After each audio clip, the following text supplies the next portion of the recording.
Every single day, over 4 billion people open their phones to check the news. It used to be simple. Something happened and they told us. But today, it's the most corrupt, mind-bending illusion on the internet.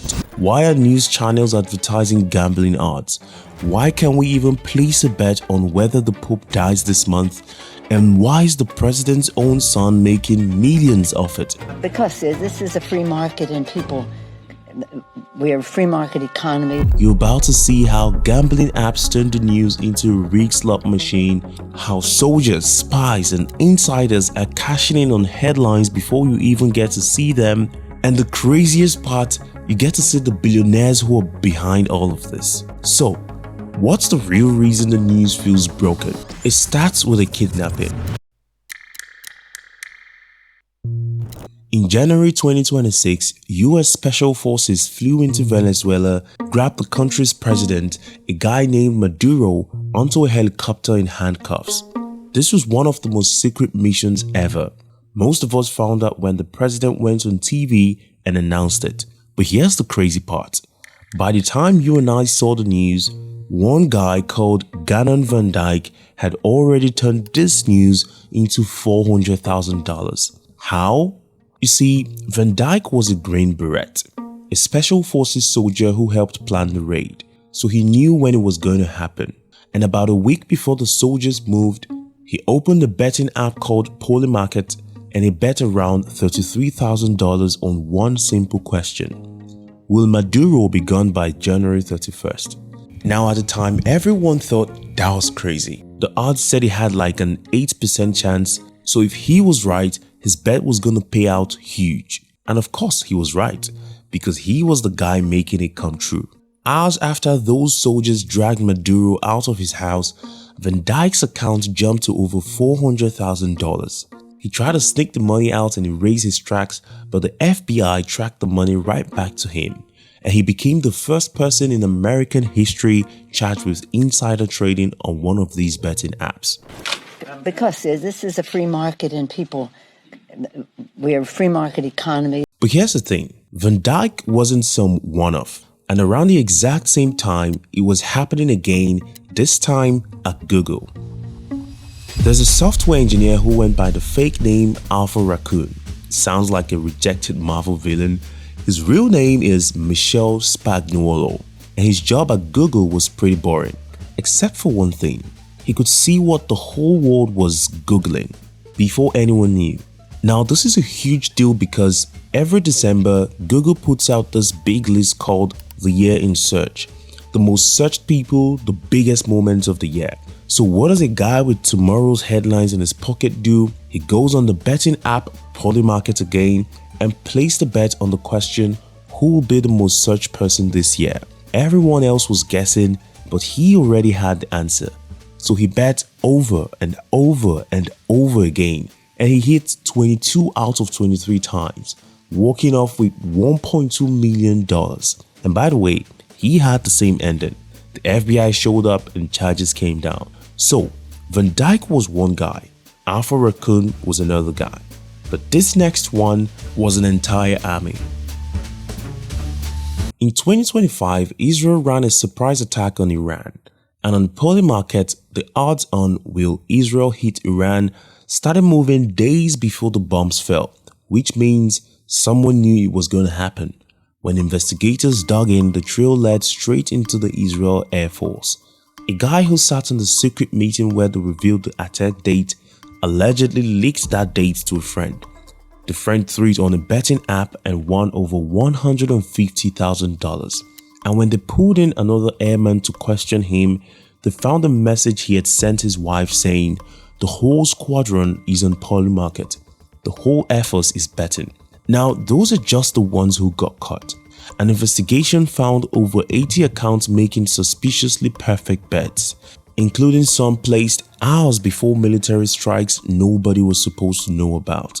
But honestly, that's not where the story begins, because some people went a step further and they figured out how to make the news happen.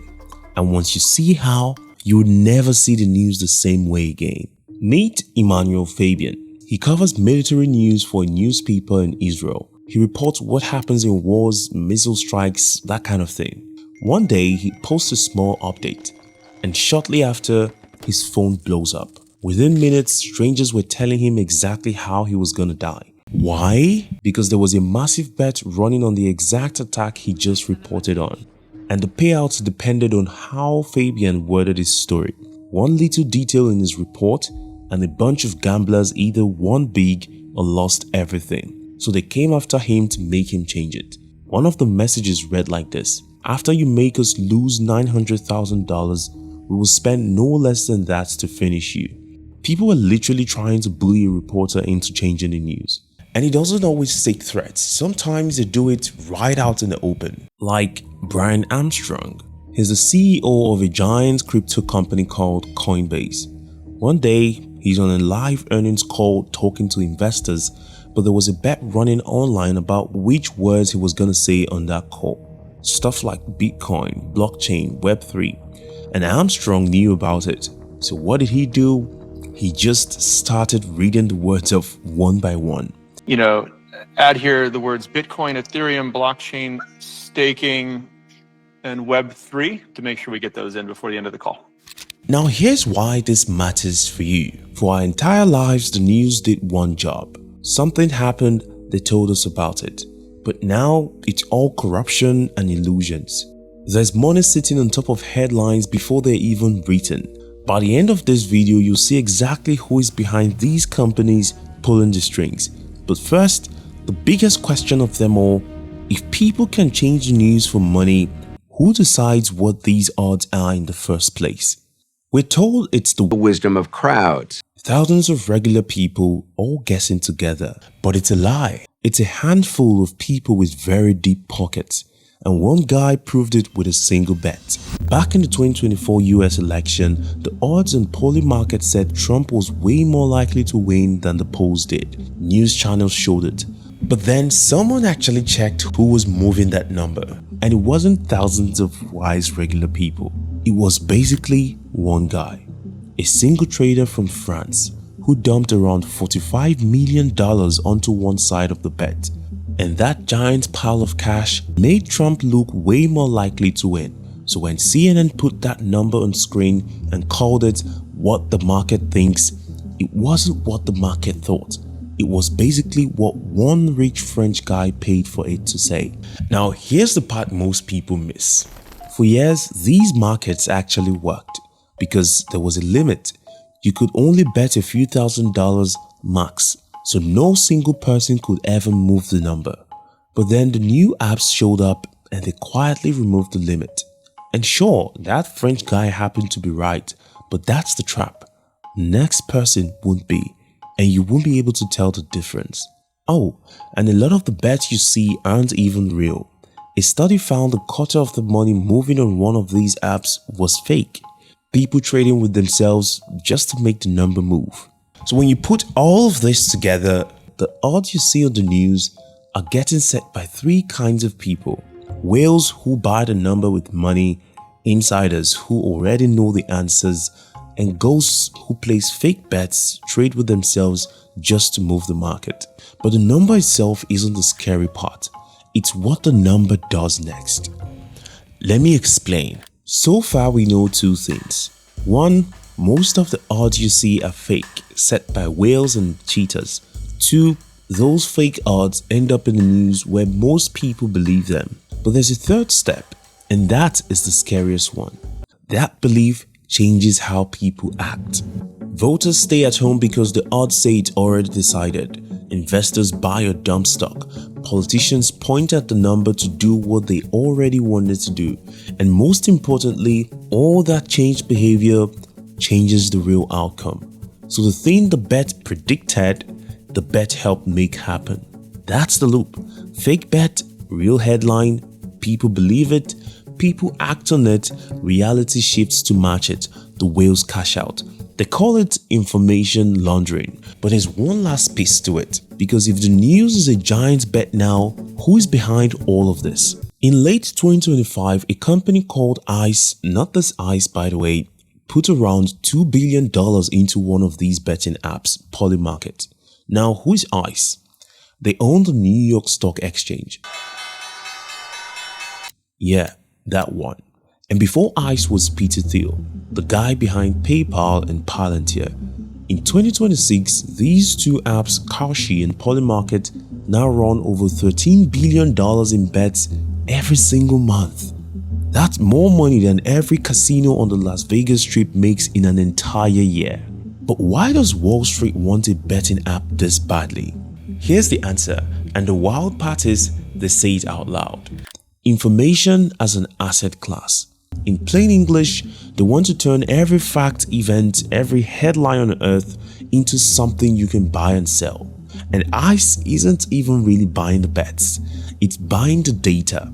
It's going to take everything the world is betting on, package it up, and sell it to Wall Street as a signal. The headline becomes the product.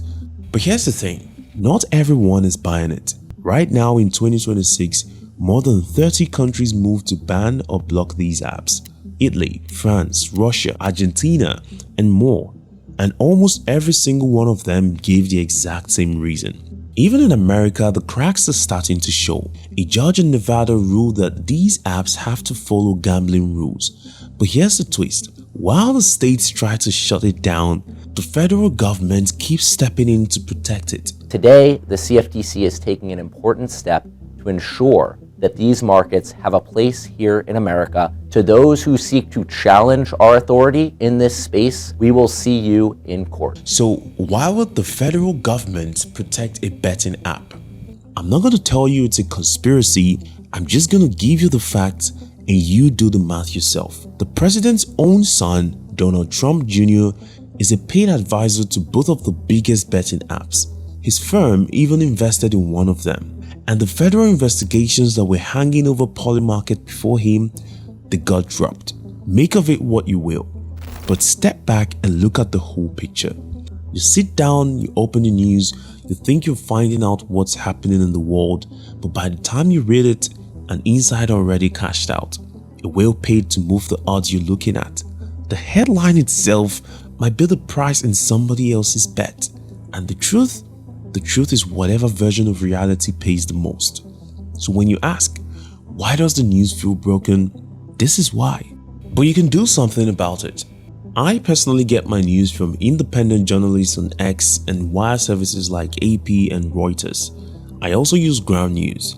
Now, none of them are perfect, but they mostly ask the right questions. And if you've got a source you trust, please drop it in the comments for other people to see. YouTube thinks you love this video on screen.